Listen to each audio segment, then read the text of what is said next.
Dapat sir talaga sa'yo, hindi ma'am. Yung mukha mo parang barako eh. So hello guys, what's up, Mr. GT Vlogs, nagbabalik na naman.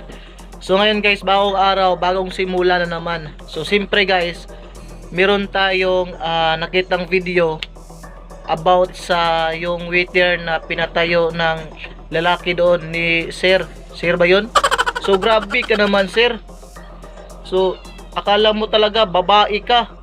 Kahit babae yung panamit mo, tsaka yung postura mo, pero lalaki ka pa rin na pinanganak dito sa mundong ibabaw. Tsaka grabe ka naman, pinagalitan mo talaga.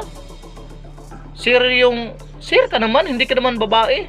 Tapos 2 hours pa talaga. Grabe ka naman, hindi ka nahiya sa taong pinagalitan mo. Grabe, nagtatrabaho yung tao tapos ganyan mo lang sa 2 hours. Grabe naman, sobrang sakit ng ng tuhod sa waiter.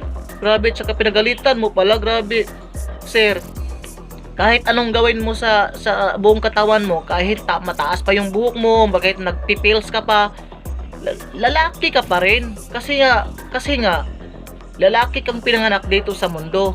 Kasi nga sir, tingnan mo naman ha, kahit pilitin mo maging babae ka, sa mata ng Diyos, lalaki ka pa rin. O sabihin na natin na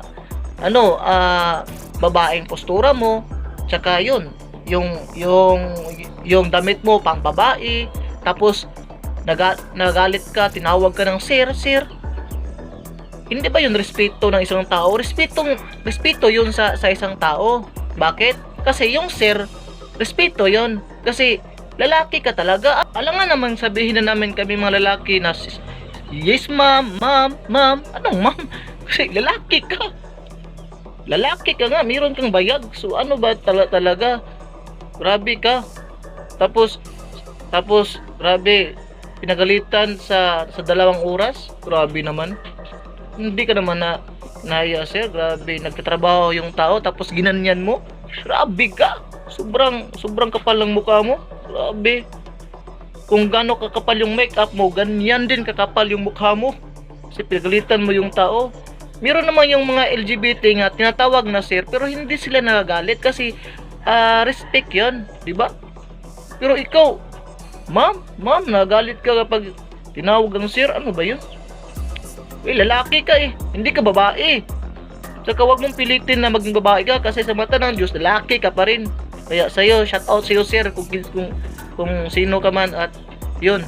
So kaming mga straight, kung anong hindi kami tumatanaw sa panlabas nanyo, tumatanaw kami sa loob. Kung ano ka talaga sa loob mo, lalaki ka, babae ka, tawagin ka namin kung ano ka na pinanganak dito sa mundo. O, di ba? Dapat sir talaga sa iyo, hindi ma'am. Yung mukha mo parang barako eh. Lagot ka na.